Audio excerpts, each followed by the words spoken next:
예, CBS 라디오 박종현 판승부 함께하고 계십니다. 민주당이 추진하는 내란 전담 재판부 지금 이제 민주당에서 적극적으로 하고 있습니다만 이게 또 윤석열 전 대통령 측에서 위헌 소송을 내면 재판이 중단되거나 지연될 수도 있다. 그래서 오히려 내란 심판 어렵게 만들 수 있다는 건데 김한규 의원님. 네. 그러니까 여름쯤에 이 법안이 처음 나왔을 때는 취지가 지기현 판사가 담당하고 있는 재판을 뺏어서 믿을 수 있는 사람한테 주자는 음. 거였다고 봐요. 예. 근데 그 당시는 당내에서도 위헌 논란이 많아서 추진이 안 됐는데 예. 최근에 나온 법안은 1심이 종결되기 전에는 판사가 재량으로 내란 전담 재판부에 넘길 수도 있고 자기가 그냥 할 수도 있고 한 거고 실질적으로 타이밍상 윤석열 전 대통령의 재판이 넘겨질 수는 없는 사안으로 봐요. 예. 그전에 사실 그전에는 거의 1심 선고 직전일 것 같아서 예. 그런 면에서 원래 초안보다는 위헌성은 좀 낮아진 것 같다라는 생각이 드는데 제가 오기 전에 이제 법원에 민주당을 좋아하는 이런 분들한테 판사들한테 물어봤는데도 별로 이렇게 우호적이지 않더라고요. 내란 전담 예, 재판부. 그러니까 그분들은 법원을 이제 외부에서 생각하는 것만큼 윤석열 전 대통령의 재판이 다른 결과가 나올 가능성은 없다고 본다. 1심이 유죄가 선고될 수밖에 없고 구속 취소하고는 사안이 완전히 달라서 그 불안은 인정하지만 한 명 한 명의 판사들이 적절한 판단할 거라고 보기 때문에 예. 내란 전담 재판부를 원하는 뭐 분들이 있다는 건 알지만 법원을 좀 믿어줬으면 좋지 않겠냐라고 얘기하시는 분이 있어서 또 조국혁신당에서도 수정안? 이 윤석열 전 대통령이나 그 같이 이제 부하 수행한 공범들이 처벌을 받아야 되는 건 동일하지만 가장 중요한 건 신속하게 판결이 선고돼야 되고 확실하게 선고돼야 되는 건데 과연 이 방안이 맞는지에 대한 비판은 저희가 한번 귀 기울여 들어야 되고 다음 주에 의총에서 논의를 하고 필요하면 뭐 일부 수정하는 것도 고려해 봐야 되지 않을까라는 생각하고 있습니다. 이재용 의원님은? 아니 정청 오다가 제 라디오를 들었는데 정청래 대표가 그 1대1 일인 1표제. 1인 1표제 그거 부결된 거에 대해서 얘기를 했나? 그 전에 중앙위원회에서? 얘기했나? 하여튼 예. 좀 목소리만 들었는데 가장 중요한 가치가 헌법이라고 얘기하더라고요. 그래서 뭐라 그랬더라? 평등 선거라는 헌법적 권리 뭐 이 얘기를 하면서 1인 1표제가 표의 등가성 문제. 그렇죠. 그렇죠. 아니 헌법을 그렇게 중요시 생각하시는 분이 어떻게 내란 전담 재판소를 만들 수가 있으며 이거 뭐 헌법도 그럼 취사 선택할 수 있는 건지 자기네 그 득실에 따라서 정치의 득실에 따라서 저 이건 매우 잘못된 것이라고 생각을 하고 어찌됐건 간에 그 우리의 사법부를 이런 식으로 흔들어서 정치적 압박을 가하겠다는 이 생각 자체가 저는 매우 위험한 생각이라고 생각하고 아마 그렇기 때문에 법을 잘 모르는 저마저도 이렇게 생각을 하고 있으니 법을 잘 아는 민주당을 좋아할 수 있을 만한 판사분들도 민주당 의원한테 이거는 아니지 않느냐라고 얘기하는 거 아닐까요? 예. 제가 뭔가 이렇게 빌미를 드린 근데 김한규 의원님께서만 그런 말씀을 하시는 게 아니라 예. 제가 법사위에서 이 법을 그 저항을 했지만 추미애 위원장이 표결 붙여버려도 한 번에 통과를 시켜버리셨는데 일단 제일 큰 문제는 법사위에서 여기에 대한 이견 제시를 못하게 이제 거의 입을 막아버리는 게 이제 제일 큰 문제고 그 다음에 더 큰 문제는 그 김한규 의원님이 말씀하신 대로 이게 민주당의 우호적인 법관들조차도 이 법은 아니다라고 말씀을 하시는데 실제로 배석해 있는 법무부 차관, 법원 행정처 차장 역시도 이재명 대통령이 이재명 정부에서 임명되신 분들이잖아요. 근데 여기에서도 위헌 의견을 냅니다. 예. 그러니까 다른 윤석열 정부에서 임명되신 분이 아니라 이재명 정부에서 임명되신 분들조차도 내란 전담 재판부는 위헌성이 다분하다라는 이야기를 하고 있는데 지금 민주당에서 특히 이제 특히 법사위원들이 이걸 일방적으로 막 처리를 하고 있는 거거든요. 그러니까 재판부를 믿을 수 없으니까 내란 전담 재판부를 통해서 공명정대한 판결하겠다라는 건데 믿을 수 없다라는 말 자체가 이 재판의 답을 정해놓고 있다라는 이야기인 거예요. 예. 반드시 이거는 내란죄로 처벌을 해야 된다. 처벌을 받아야만 한다라는 답을 정해놓고 재판을 한 거고 훨씬 더 위험한 얘기는 법사위에서 많은 민주당 의원이나 조국혁신당 의원이 하시는 말씀이 여론조사를 돌려보면 이게 더 국민들이 필요하다고 얘기한다라고 이야기하는데 정말 위험한 얘기죠. 그거야말로 여론 재판하겠다는 거고 인민 재판하겠다는 거기 때문에 예.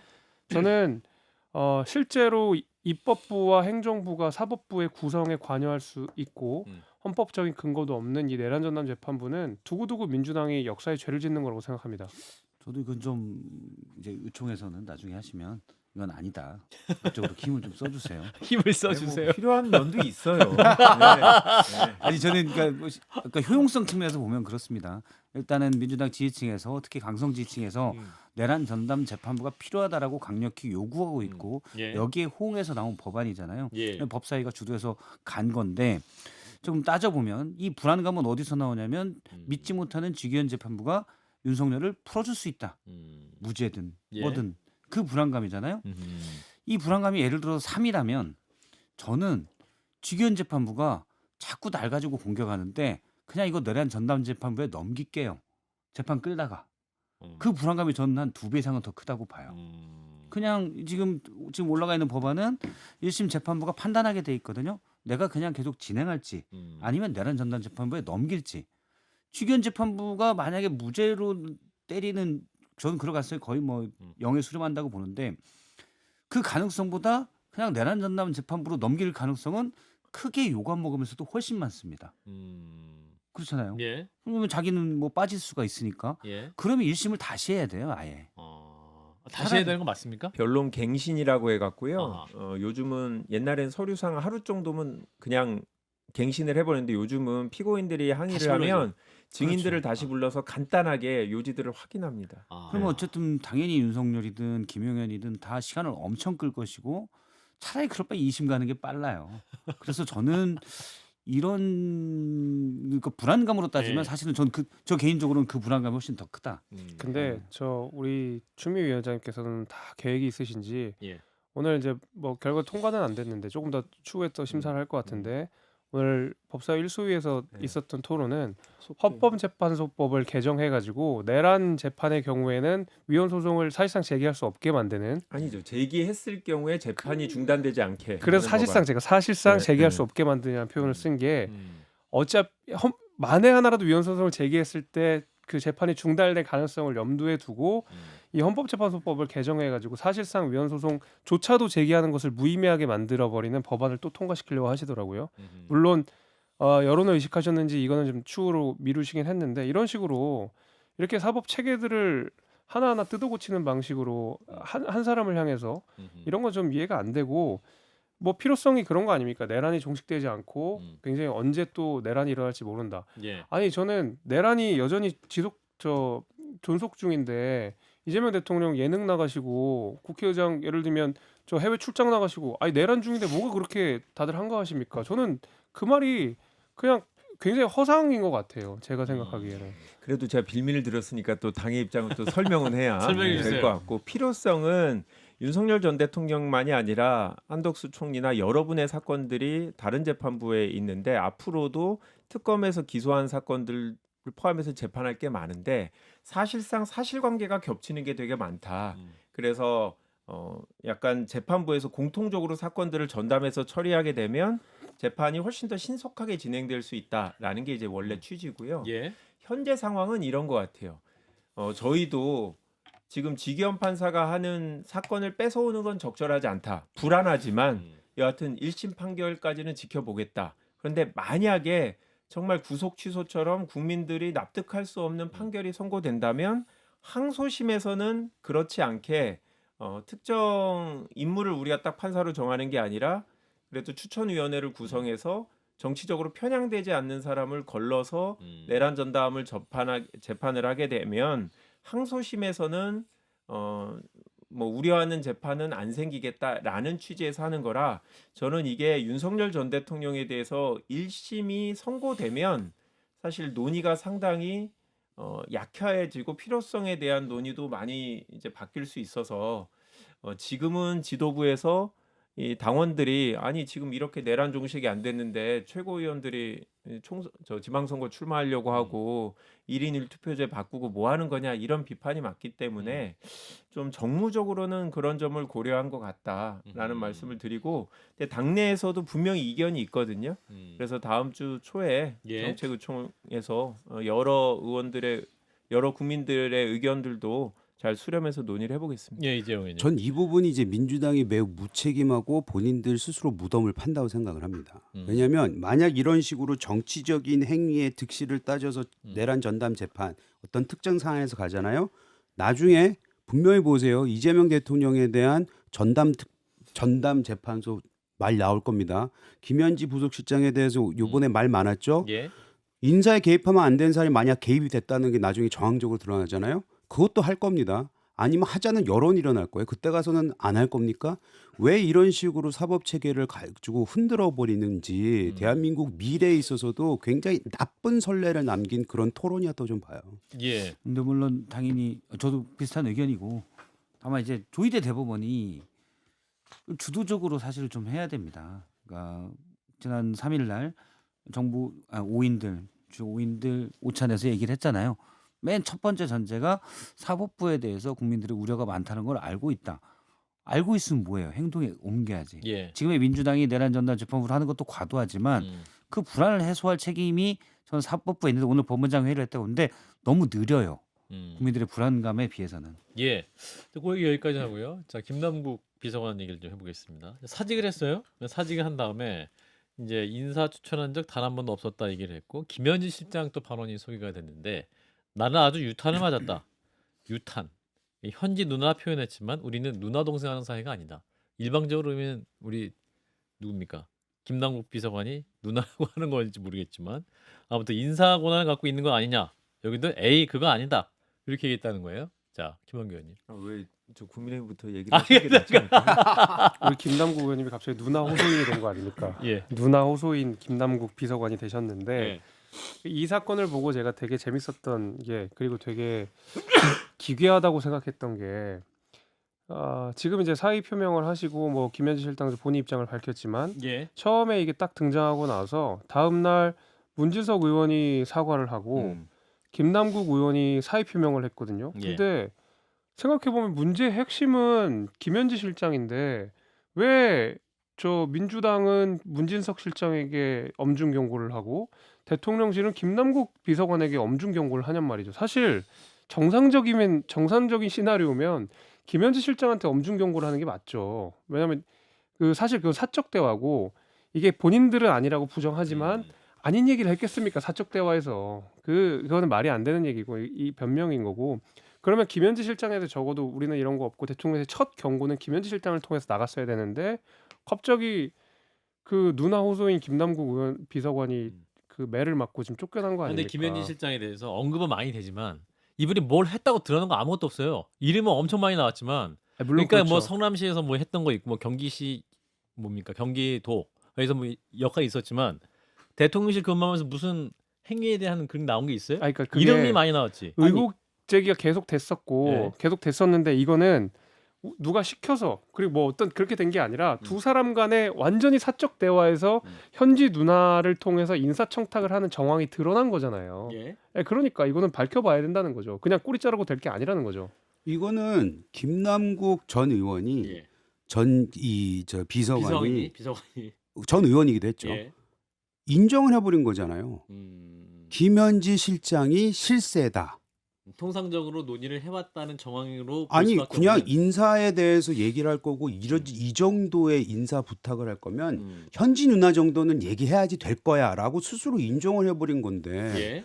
거기에 무슨 아직까지 정황이 드러난 게 없다라는 게 무슨 소용이 있습니까? 이미 벌써 그 안에 핵심인 사람들은 다 김현지만을 바라보고 있다는 게 나타난 거잖아요. 그리고 김남국 전 비서관이 그냥 뭐 일반 비서관입니까? 뭐 7인인가 뭔가에서 소속돼 있고 이재명 대통령 가장 측근 중에 측근이라고 알려져 있는 사람 아니에요. 그 사람 정도도 그런 사람조차도 이건 내가 못해. 현진우한테 얘기를 해야 돼라고 스스로 밝혔는데 거기서 뭐가 더 필요합니까? 뭐가 더 필요합니까?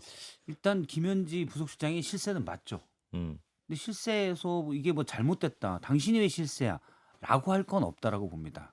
그러니까 왜냐하면 가장 이재명 당신의 실세야. 대통령과 가장 오래 있었던 예. 사람이에요. 그렇기 때문에 가장 호흡이 맞고 우리 다 알잖아요. 가장 가까이 있는 사람이 가장 힘이 예. 센 거고.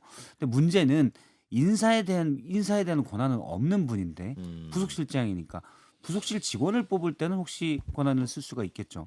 근데 권한이 없는 분인데 그 문자에 드러난 인사의 권한이 혹 있나? 혹 행사했나? 이 의혹이 정도 있다라고 봐요. 근데 김현지 실장이 그건 아니다라고 일단 본인 주장으로는 얘기를 한 거고. 예. 근데 실세인 것 자체를 이분이 그렇다고 비선도 아니고 부속실장이면 어느 정부나 부속실장은 실세였습니다. 왜냐하면 대통령이 누굴 만날 것이냐를 결정하는 위치예요 사실상. 그래서 실세였고 그걸 가지고 욕먹을 일은 아닌 것 같아요. 아니요. 그거 되게 그거 아, 문제 그래요? 의식이 있어요, 저는. 아까 말씀하신 인사 권한이 없는 사람한테 인사 청탁을 할 정도로 실세라고 알려져 있거나 그렇게 인식이 예. 돼 있다면은 제가 그 말씀드린- 잘못됐을 때 우리가 그걸 뭐라 그랬냐고요? 국정농단이라고 얘기를 해왔습니다. 그 인사에 대해서는 만약 그랬다면 그건 문제고 실세인 근데 것 그거 자체는 단순한 그건 문제고라고 넘어갈 게 아니라니까요. 네, 네. 그건 국정농단 수준의 문제라니까요. 그러니까 김남국 의원이 잘못한 부분이 있죠. 그러니까 저도 대통령실 내부의 사정은 모르는데 김현지 비서관이 뭐 보좌관으로서 캠프 구성이나 아니면 당에 있을 때 중요한 역할을 했던 건 맞는 걸로 알고 있어요. 예. 그렇긴 하지만 현재 그러니까 총무비서관도 청와대 인사를 담당하는 사람이라 대통령실에 그때까지 대통령실 인사를 하는 것도 맞는 거예요. 그런데 지금은 부속실장으로 옮겼고 여기는 대통령실 인사가 아니잖아요. 지금 청탁 자리가. 그렇다고 하면 김남국 비서관이 그거는 김현지 비서관을 통해서 인사청탁을 하면 그렇게 하는 루트를 생각하면 안 되는 거죠.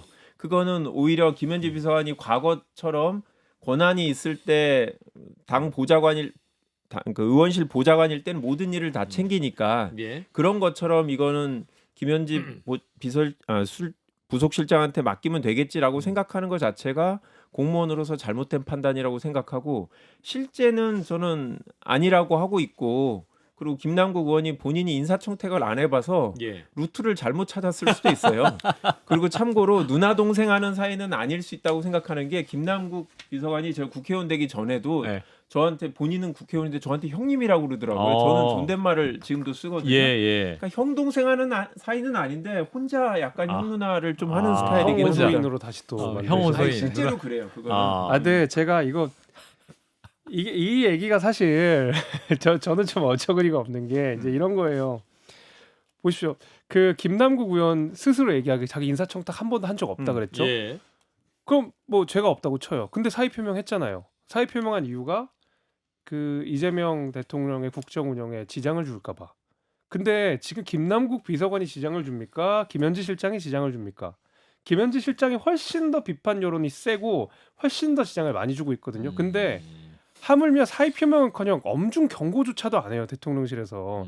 민주당에서조차 김현지 실장에서 입도 뻥끗 안 해요. 이건 이상한 거예요. 그렇잖아요. 아니 그런데 이제 김현지 실장이 뭔가 이 카마라는 협회장 인선에 관여를 했거나 아니면 총무비서관으로 지금은 현재 부속실장으로 해서는 안 되는 일에 대한 구체적인 사례가 나와야 그러니까 되는 거잖아요. 김남국 의원도 본인이 안 했다 그랬잖아요. 네. 한 번도 한 적도 없었고. 그거는 이제 자기가 자기 주변 사람을 청탁한 게 아니었다는 취지인 것 같아요. 그러니까 청탁하지도 않았고 음. 들킨 죄, 그러니까 문진석 의원 때문에 들킨 죄로 사의 표명을 했는데 심지어 경고도 아니고. 그러면 설령 김현지 비서실장이 인사청탁을 받아주지 않았다 하더라도 그 논란이 있는 거 그 자체로 사의 표명하라는 김남국 의원의 그 준해서 적어도 대통령실이나 민주당에서 엄중 경고 정도는 들어갔어야 된다는 거죠. 문진석 의원이 사과를 하고 김남국 의원이 사의 표명하는 정도에 비추어 보면. 근데 아무 얘기도 안 하잖아요. 이건 이상한 거죠. 문진석 의원 이제 입이 열 개나 할 말이 없다 하면 사과하셨는데 SNS로 일각에서 또 원내 부대표 자리에 내려놔야 된다 이런 얘기 있거든요. 원내 수석 자리는 전 내려놔야 될 것 같아요. 네. 여기 사고를 많이 치셨어요. 다 잘린 아니었고. 거잖아요. 김현지 실장 빼고 그렇게 되면. 네. 네. 그러네요. 네. 이전에도 사실은 뭐 김현지 당시 총무비서관의 예. 국회 운영이 출석 문제에서도 처음에 많이 이분 나왔었고. 문제 제기를. 예. 그 전에도 한 인터뷰에서 말을 좀 세게 해가지고 아. 결과적으로는 방향이 좀 바뀌게 된 결과가 됐는데. 예. 근데 애초에 가장 큰 문제는 사실 문진석 수석이죠. 원내 수석이 뭐 들킨 게 문제다 이걸 또 떠나서 그분의 폰이었죠, 이게 그렇죠. 찍힌 것도. 청탁 자체가 문제죠. 음. 표현 자체도 그렇고 만일 선회한다면 예를 들어 김남국 의원은 그냥 뭐 여권 내에서 그런 얘기도 나옵니다. 그냥 청탁이 들어오는데 네. 안 됩니다. 야멸차게 그럴 거 없잖아요. 예, 그래서 예. 근데 그 뭐 김남국 의원 스타일로 어. 그렇게 했다라는 해석도 나오는데 그건 뭐 이미 본인이 사표를 냈으니까 예. 의미가 없고. 근데 어쨌든 빼도 박도 못하는 건 문준석 의원이잖아요. 부적절한 청탁을 했죠. 예, 당내에서 지금 어떻게 얘기 나오고 있습니까? 그래서 사태 얘기 나오지만 우리 김한규 의원님이 좀 어려운 질문인데요. 예. 예, 문지석 의원이 원체 중요한 역할을 이제 하고 있으니까 아, 당에서 고민이 많으실 것 같아요. 예, 저도 개인적으로 문지석 의원이 김현지 실장한테 부탁해달라라는 얘기를 한 건 아니잖아요. 그렇죠. 그러니까 그거보다도 음, 저는 이 자동차 산업협회가 음. 2011년 정도부터 음. 2021년 정도부터인가 주로 이제 산업부 공무원 출신이 가던 자리긴 하거든요. 예, 그렇긴 하지만 이게 자동차 완성차 협회에서 자발적으로 만든 민간 단체인데 거기에 협회장을 정치인들이 추천하는 게 음. 맞냐라는 부분이 저는 오히려 좀 더 문제라고 생각하고 뭐 당에서 여론을 계속 좀 보시는 것 같습니다. 예. 네. 자, 장경태 의원 얘기 좀 해보겠습니다. 이제 성추행 의혹을 받고 있는데. 계속 힘든 주제가 예, 이어지는. 오늘의 민주당 주제가 힘드네요. 야당돼서 자, 좋은 거 그런 거 피해자 같습니다. 언론 인터뷰가 공개가 됐는데 대본에 따라 연출된 듯한 녹화 인터뷰다라고 하면서 성교 의원이 이제 장경태 의원을 감싸 2차 가해 논란이 있었습니다. 민주당의 대응 기조에 대해서 비판도 있긴 합니다만 국민의힘에서 먼저 해주실까요? 그러면 같은 법사위원이신 그러니까 제가 좀 안 좋게 봤던 지점은 그러니까 이 사건을 대하는 민주당의 태도입니다. 그 예를 들면 장경태 의원의 성추행 사건의 전모는 어쨌든 밝혀질 거고 거기에 대해서 책임을 져야 되는 일이 있겠지만은 사실 이렇게 끝까지 진실 규명이 되지 않은 상태에서 피해자 중심주의라는 것을 만들어서 정말 피해자의 눈물이 증거다라는 이야기를 해갔던 민주당이 지금 이 사건을 대한 태도를 보면 사실상 이제 이 피해자를 피해 호소인으로 지금 만들고 있는 상황이고 가해자로 만들고 있는 그런 상황 아닙니까? 이거를 굉장히 약간 오와 열을 잘 맞춰서 민주당 의원들이 이를 실드를 하더라고요. 사실 민주당이 그 전에 그렇게 보여왔던 태도랑 비교해 보면 너무 낯선 거죠. 예. 저는 그래서 되게 불편했어요, 그런 것들이. 이재 의원님. 피해 호소인과 가해자는 어마어마한 차이가 난다고 생각합니다. 피해 호소인으로 했을 때도 문제였는데 심지어 그 피해자를 이제 가해자로 둔갑시키는 거잖아요. 그 과정을 예를 들어서 장경태 의원 같은 경우는 본인의 정치적 생명이 달려 있고 자신은 끝까지 어떻게 해서든지 이거를 빠져나오고 여기서 해결해야 되기 때문에 본인 주장은 한다고 치더라도 100번 양보해서 그렇죠. 그거를 왜 옆에 있는 의원들까지 다 이렇게 가세해서 이 상황을 이렇게 키우는지에 대해서는 그 민주당이 지금 하고 있는 행동들이 저도 봤을 때는 도저히 이해가 안 가고 매우 잘못된 거라고 생각합니다. 예. 민주당의 대응이 저도 좀 뭐 아쉽다고 표현하긴 그렇고 부적절한 것 같아요. 특히 장경태 의원도 그렇고 어쨌든 이런 일이 있으면 무리를 빚은 건 맞잖아요. 예. 그러니까 추행에 있어서 유죄냐 무죄냐 이건 법정에서 판단해야죠. 정확한 양측의 주장이 있으니까 제가 여기서 뭐라고 할 일은 아니고 그거는 뭐 사실관계에 따라서 판단을 해야 될 일이고 다만 그 자리 또 그렇게 보일 수 있는 부분들 어쨌든 거기에 대해서는 정치적으로 여당의 주요 의원으로서 무리를 빚은 건 맞습니다. 그럼 무리를 빚은 것 말고 혹시 상처 이런 것들에 대해서는 그 고소인에게 얘기를 하고 양해하고 뒤로 빠져야 돼요. 예. 계속 반박하니까 얘기가 커지는 겁니다. 시간이 다 돼서. 근데 민주당의 입장은 아니고요. 예. 뭐 개별 의원이 그런 거고 저는 이 사건은 이제 피해자의 입장도 고려해서 수사기관의 판단 나올 때까지는 당에서는 뭐 장경태 의원을 보호하는 식의 발언은 안 하는 여기까지. 게 맞다 생각합니다. 예. 김한규 의원님 그리고 김재섭 의원님 두 분 고맙습니다. 감사합니다.